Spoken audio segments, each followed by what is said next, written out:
Ah, ce jour-là, mes amis, c'est gravé dans le marbre.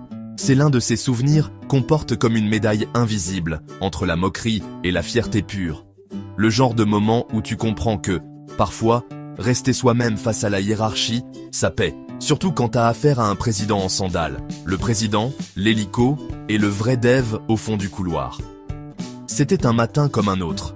Les néons blafards de l'open space tremblaient légèrement, les Nespresso coulaient à la chaîne et les admins sortaient lentement de leur léthargie matinale, un œil sur le serveur de log, un autre sur leur tartine. Et là, le bruit. Un vrombissement sourd, comme une invasion de DCA.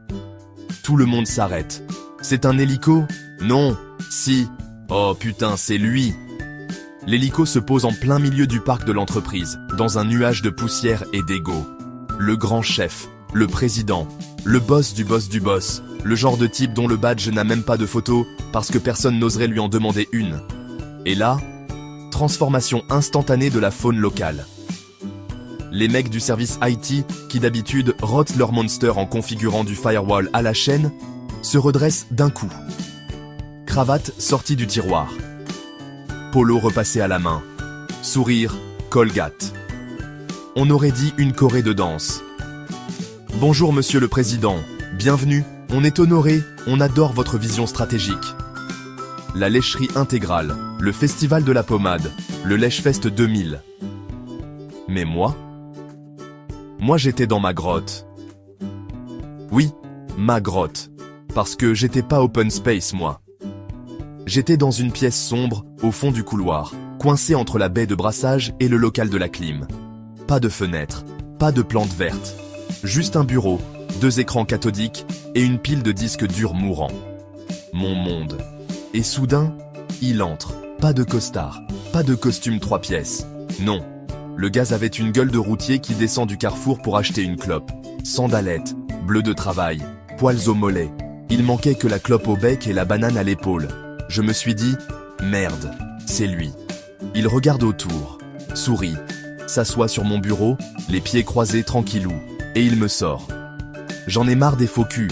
Si tu m'appelles Monsieur le Président, je te vire. Et là, réflexe immédiat, même pas réfléchi, je lui balance. Sûrement pas mon président, c'est Chirac. Silence. Et là, il explose de rire, un vrai rire, le genre qui te déverrouille la boîte crânienne.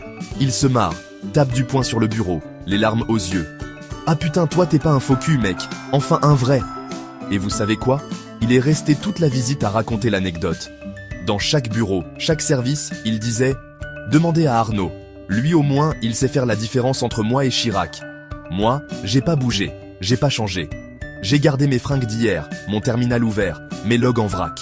Et il m'a kiffé pour ça. » Morale de l'histoire, il y a les lèche-bottes, les rase-murailles, les carriéristes en chemise neuve.